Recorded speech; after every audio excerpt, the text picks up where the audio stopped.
We're going to have a conversation here, and it's going to be led by the founding and current board member, Lakshmi Menon, who's going to be coming up. Lakshmi is a co-founder of NIAM, a member of its board of trustees, and a long-time community volunteer. She's going to come up and talk a little bit about what she's going to do and how she's going to introduce our guest. Lakshmi, come on up.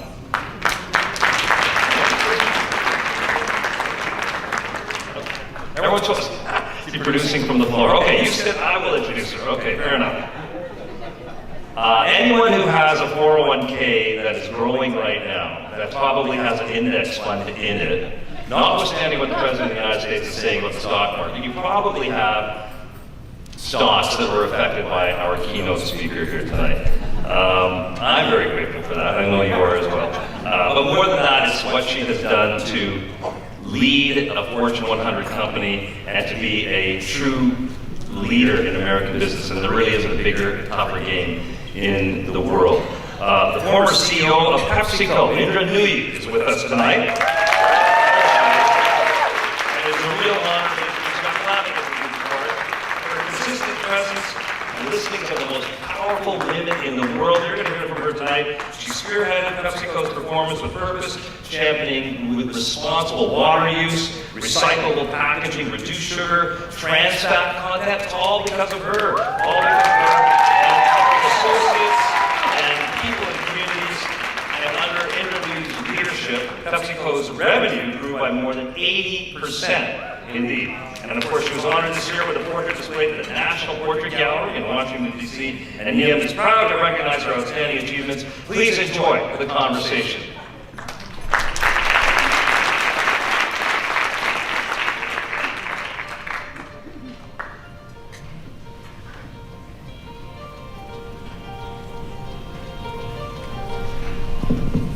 Good, sounds good.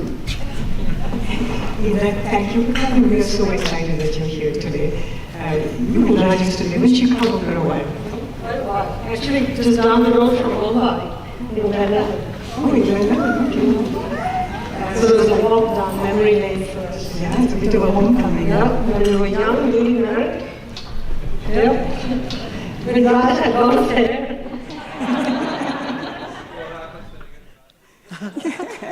That's true too. We all change a bit.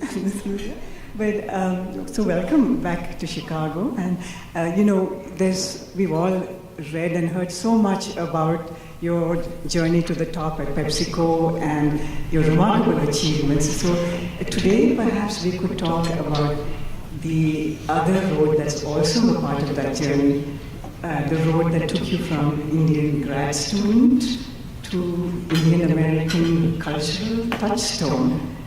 And it's something that comes very close to anybody who's immigrated from somewhere else and would like to understand what you've gone through. So, but tell us, you were growing up, you were this cricket playing, tree climbing, guitar strumming girl in a conservative Tamil Brahmin family in the conservative city of Madras, which became Chennai. Did traditions and cultural expectations feel confining, and did America seem like the place where you could get away and realize your full potential?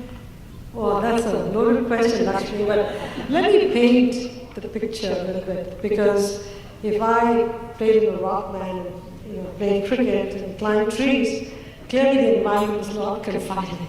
Because I grew up in a conservative South Indian family, and today people talk about my guitar playing and tree climbing and cricket playing as signs, early signs that I was a rebel. Actually, it may have been, because now success has come there, so you look at those and say, what great formative experiences. But I often talk to my mother, and she would say, the only thought that went through her head was, how am I going to get this girl married off? How do I tell the prospective groom she climbs trees, plays cricket, plays in a rock band? Nobody's going to marry her, which is the best thing that happened, because I could then say, I'm going overseas. But I have to tell you that I did all that not because I wanted to be a rebel or anything of that sort. I did that because I truly enjoyed being outdoors. I enjoyed having fun. I had a kid brother who always needed somebody to play cricket with, so I was the only one available to play cricket with, so I played cricket. And I had a good life. And I never viewed that life as constraining because there was no better life. So when there's no better life, you say this life is the best you can have. I had parents, I had a lovely home, we had lots of uncles, aunts, we had good schooling, good education, we had tremendous discipline, we got whacked if we didn't listen to them. So none of that was an anomaly. I viewed all of that as very normal and non-constraining. And so I think it was a good life.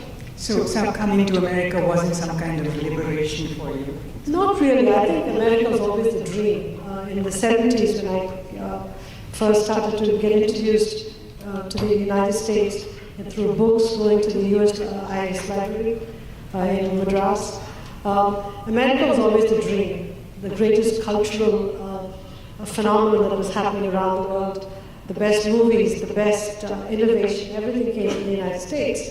And so it was a beacon of hope and excitement, not necessarily a place you were running away from, India, but a place you were running to, which is the United States. So we have to make sure we understand that I wasn't running away from anything, I was just running towards the United States. That's very true of a lot of our countrymen. We just came here to better ourselves educationally or in our professions. And we were very lucky. We came from one great democracy to another great democracy. So in many ways, I am a product of two great democracies. So I consider myself incredibly fortunate for having gone through this experience. So because of that, I think maybe Indian Americans do tend to maintain ties to the homeland because they're not trying to forget. But yet, coming here, did you ever feel conflicted between your Indian identity and your American one? Did you feel there was a need to keep the two separate so that you could succeed in America? I'm wondering if there was a Clark Kent Superman kind of thing going on. People ask me this question often, and I am Indian born. I'm not going to run away from that. I don't intend to be anything but that. I've always tried to be just authentic and true to myself. I look in the mirror and I see somebody who's born in India, happily born in India. So I'm not going to hide anything about it.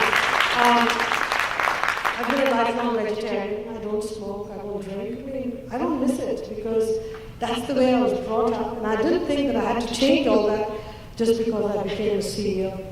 Our home is a tasteful home. It still has a little puja room, and I don't flaunt it, but it's there for me. So our family has maintained its roots and its cultural heritage, but we've also adapted and completely become immersed in the American way of life. I love American sports. I love American music. We have a lot of friends in our town, who are born and brought up here in the United States. So I don't think I have to give up my Indianness to embrace America. I think there's a way to be authentic in both sides, because if you try to be something else, you're putting in so much effort to be something else, and occasionally you slip up, and people know you're a bit of a fake. And so the best thing is just be yourself, okay? And that's what we've always tried to do. Be ourselves. It's too much effort to do anything else. But there was not a feeling that you had to hide one part of you. Right. Yeah. But when you got started in corporate America, there were two strikes against you, your gender and your brown skin. Along the course of your career, obviously they became non-issues and maybe even turned into assets. What was the process that made that happen? I was wondering, was it a series of constant battles to prove your worth? I think so. But I didn't think of them as battles, because I said, look, I chose to come to the United States. I chose to be in corporate America, started as a consultant and moved to corporate America.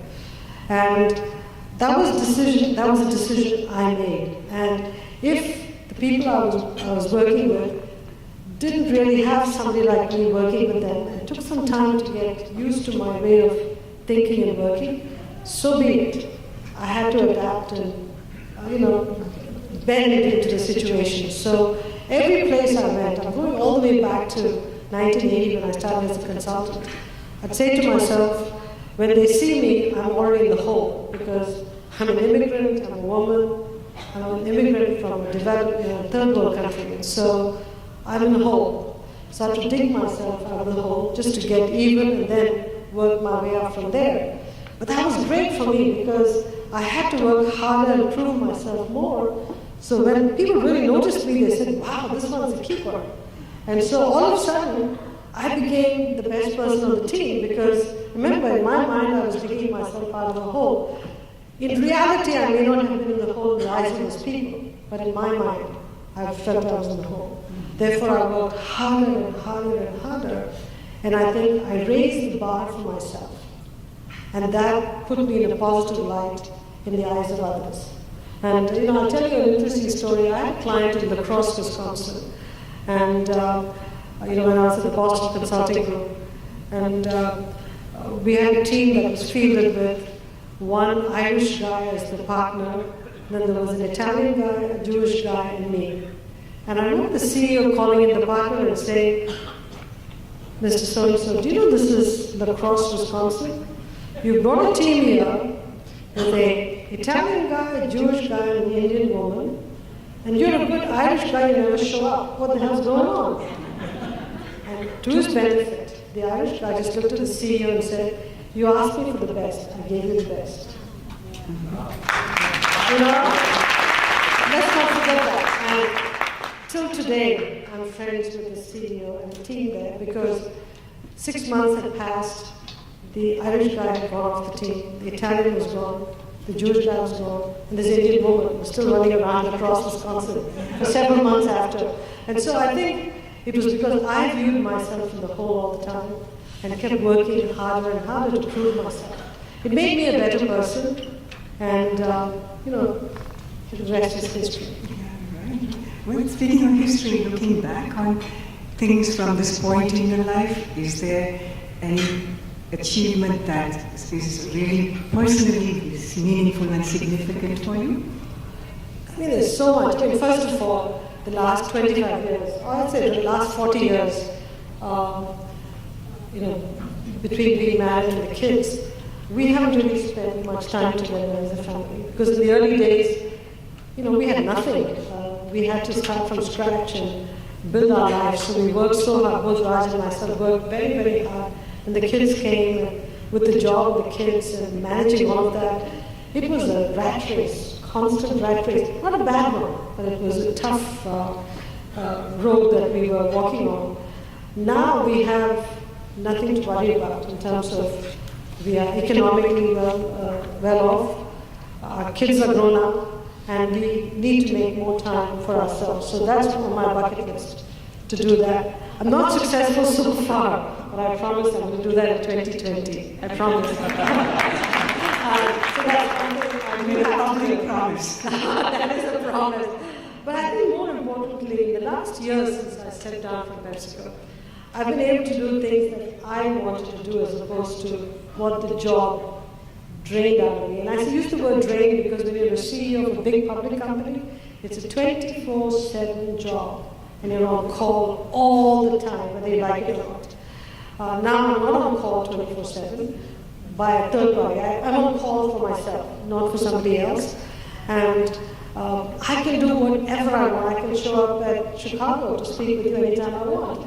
I can go to any place to talk to anybody. I can write a book. I can sit on boards that I really wanted to do, which I couldn't do when I was in PepsiCo. So the world is in front of me, and I want to pick those programs and assignments that I think will make a difference and make me feel good inside, that I'm giving back to society in some shape or form. So I've taken on several things that I think are meaningful for society. For example, I'm the co-chair of the Connecticut Economic Commission. It's just because I love the state of Connecticut, lived there for 30 years, working with the government to see how to improve the economic condition of Connecticut. I love the assignment. We're doing a lot of work on how to enable young people to integrate work and family. hopefully that will lead to something significant. Again, people ask me, why do you work on this issue? I want to pay it forward. I want young people to feel that they can have kids and contribute to the economic prosperity of the country. Let's provide the ecosystem for you. How is it going to work? So all of these projects that I wanted to work on when I was in PepsiCo, and I didn't have the time, I'm taking on right now. So it's time for you.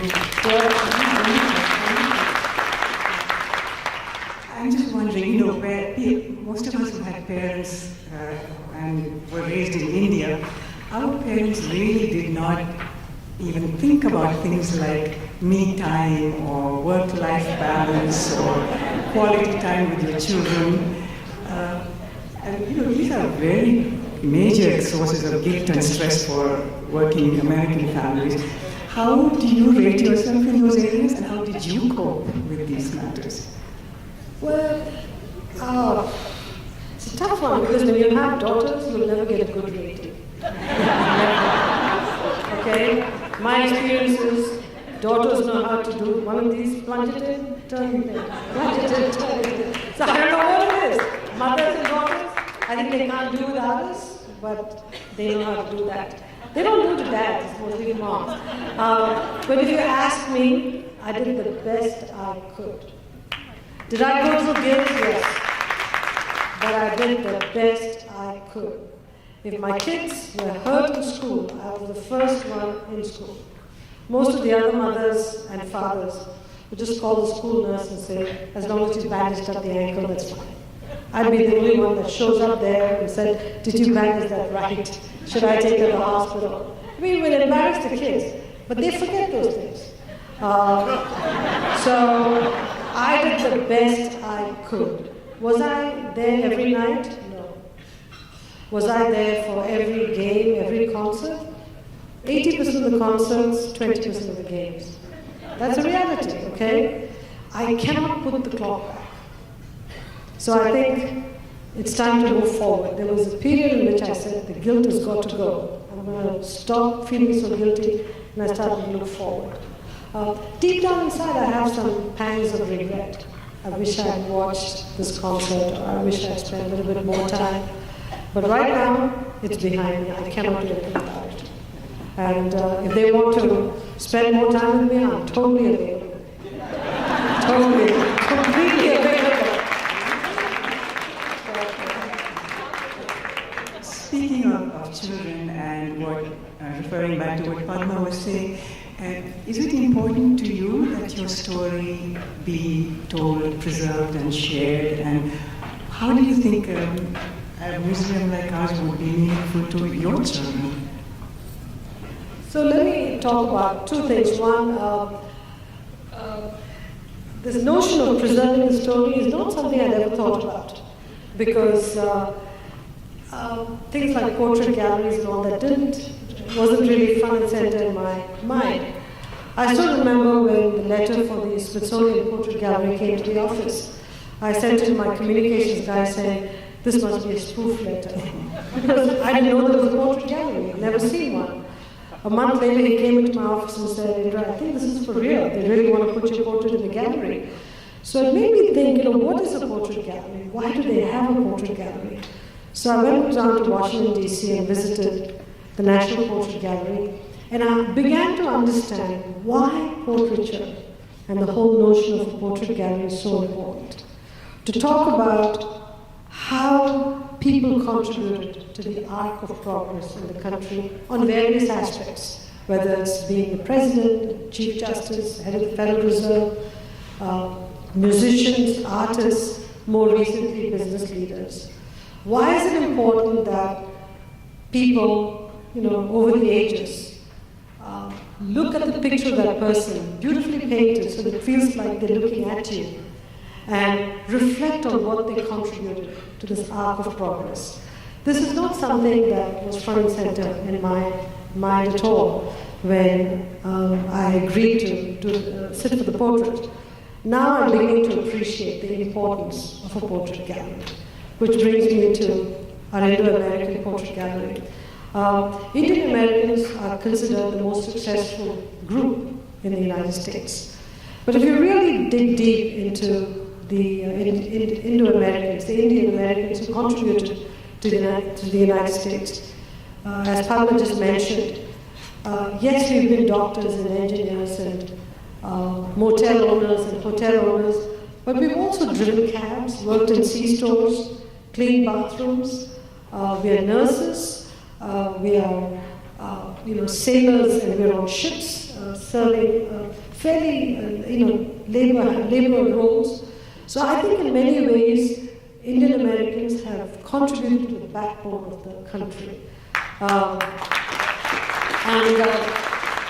have to tell you, many Indian Americans in Silicon Valley have started companies and been CEOs. I still remember the day that I was announced CEO of PepsiCo.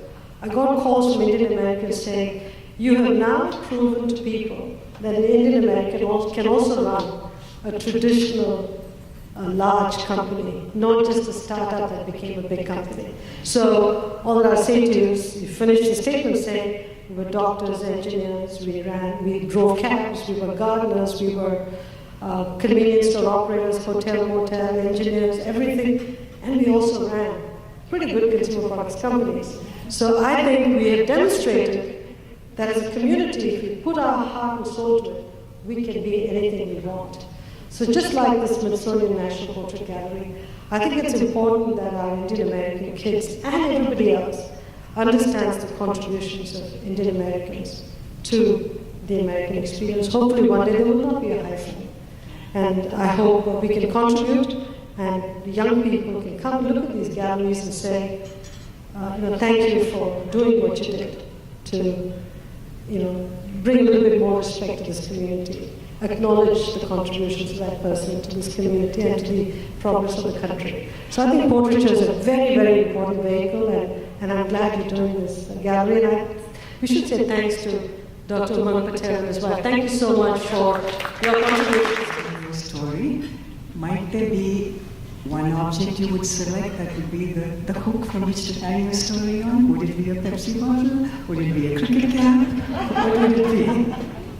There were some things on the shelf behind you in your portrait. That was, the question was, what was meaningful in my life, which got me to that. I mean, clearly, my family, my parents, my husband, my kids, that's who I am. But the two other objects in the back of me in the portrait, one is the PepsiCo annual report, but it's an annual report which had several hearts there because I ran PepsiCo head, heart, and hand. So my heart was a big part of PepsiCo. So I picked that annual report.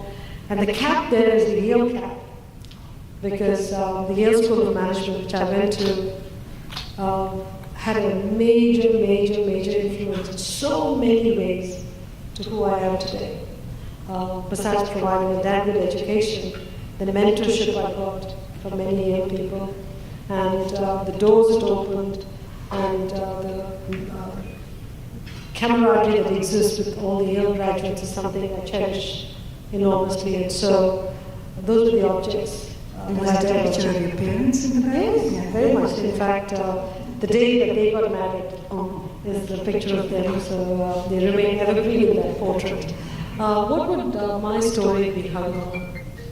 I don't know, maybe a guitar that looks like a cricket bat, because I was always an outdoor person, loved music, loved life, loved everything that, made people smile. I mean, in any family picture, everybody else would be sort of typical glum. I'd be the only one smiling in the family picture.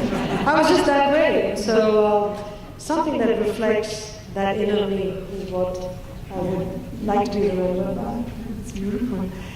We do have some people in the audience who want to ask you some questions, and we selected about 3 from the ones we were given. So I think we'd like to start off with Anika Gupta. Where is she?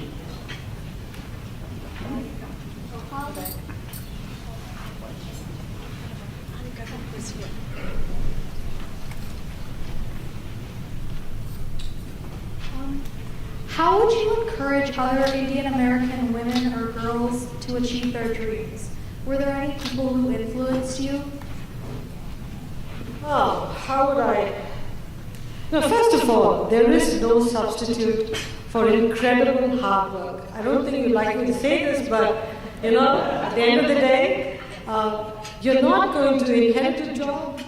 You're not going to be pushed into a job just because you're good looking or whatever. If you really want to make it, you just have to work your tail off and be completely and totally competent in whatever you're doing. And in today's world where technology is changing everything we're doing, it's not just enough to be very good when you go into a job. You've got to be a lifelong student. You've just got to renew your skills all the time. So for all you young people who think once you graduate from college or graduate school, your learning is over, think again. The tough part is just beginning. So there is no substitute for that extremely hard work. The one thing I'd say to all of us as a community, we can all get great jobs or build great businesses, but if it's not built on a base of integrity, the fact that we will never do something wrong, always run our business or our job with integrity, I think that we will bring shame upon the Indian American community. And I'd like to leave that as, I think all of us should remember that, because at the end of the day, we are a proud community for so many reasons, but a few bad apples should not cast a cloud on the community. So integrity is very, very important.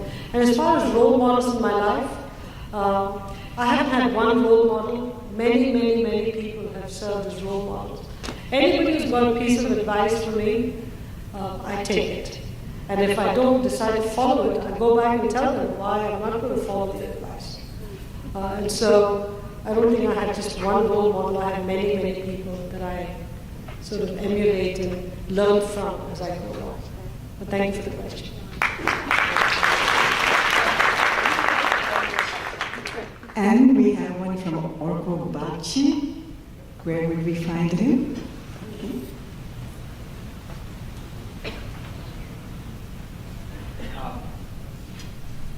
You've spoken about the types of discrimination or bias that you faced in the workplace as both a woman and an immigrant. And you've also talked about the need to confront that sort of bias head on and nip it in the bud at an early practical time. In addition to confronting that sort of workplace bias or discrimination at an individual level, what kind of structural changes have you instituted or seen other companies adopt that has successfully reduced workplace bias or discrimination? Great question. We've made progress, a lot of progress over the last decade or two, but we still have a long ways to go. The best way to start to address bias in a significant way is if you get the numbers into the organization of people with diverse backgrounds. And I give a lot of credit to my predecessor, Steve Reinemund, who ran PepsiCo between 2000 and 2006. And he said, you cannot put in place any diversity and inclusion programs and allow it to eke into the company slowly. So he said, with overpowering force, I'm going to insist that we up the numbers of diverse people in the company. Because if you have a significant number of people in the company, now you can actually implement programs and training to get people to work with each other. So he put in place a scorecard which said, we're going to have parity hiring, parity promotions, and parity retention, meaning if you're going to hire 10 people, 5 are going to be diverse. If 5 diverse people leave, you're going to have to figure out a way that you get the numbers back. So either you hire more or you figure out how to thin the organization differently. So in every point, he said, let's work to get parity in the workplace, or close to parity, and then we can put programs on top of that to address diversity and inclusion issues. And this is not just diversity and inclusion, it's diversity, inclusion, development, engagement, the whole thing, because we hire diverse people, and we go through inclusion training, but we don't make them feel wanted, which is, wasting talent. So you've got to make sure you engage the diverse people, you listen to them, you make them feel truly wanted, and then you develop them so that they feel like they're part of this elevation that goes on in the organization. And that's why, as a company, we've been very, very successful, both in financial results, but more importantly, in advancing the diversity and inclusion agenda. But it's a journey, it doesn't happen overnight.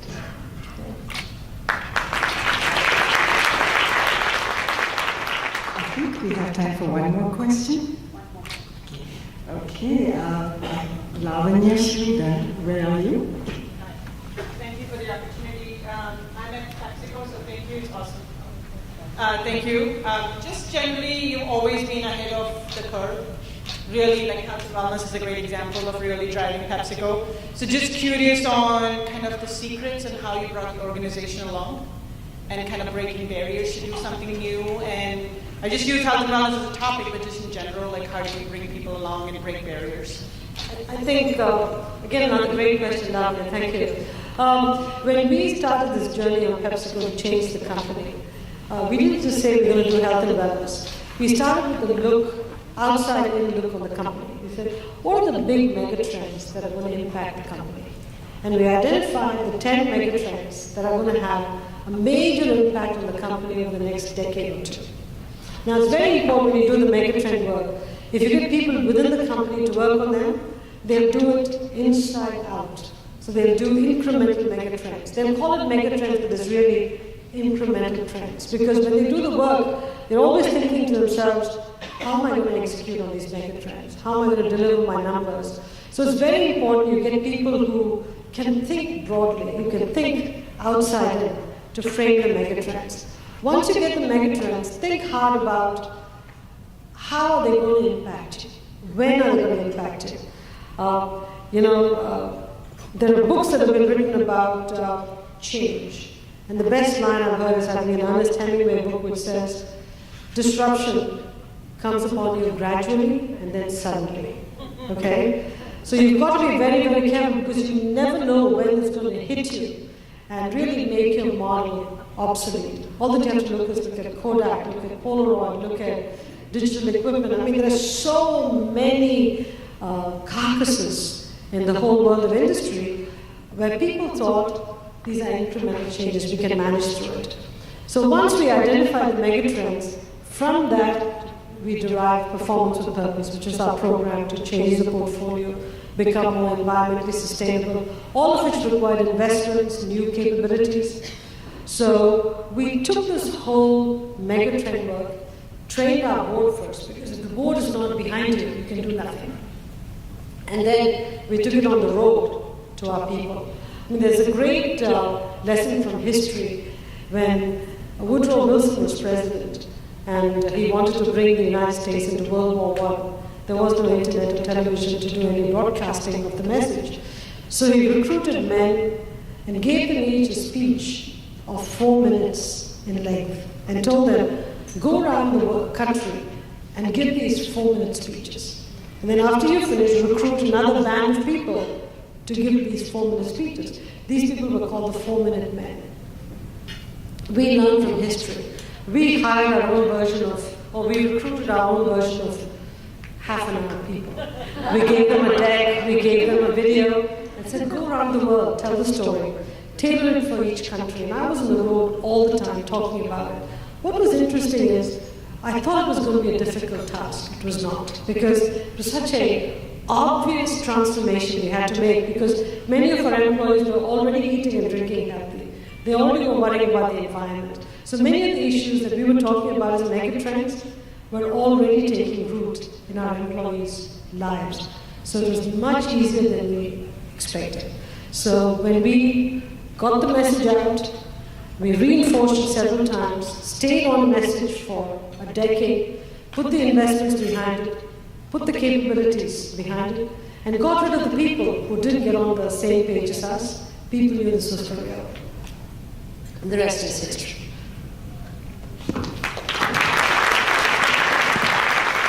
It has been a pleasure talking to you. I will ask Padma Rangaswamy, our president, to come up on stage now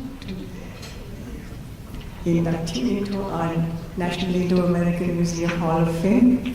I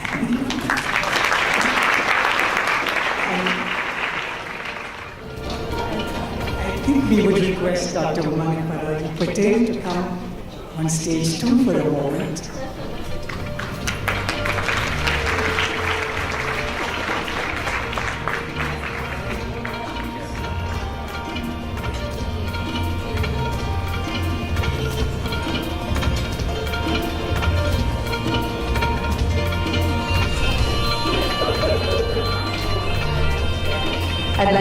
Nooyi to say a few words about how she feels about accepting an award from NIAM.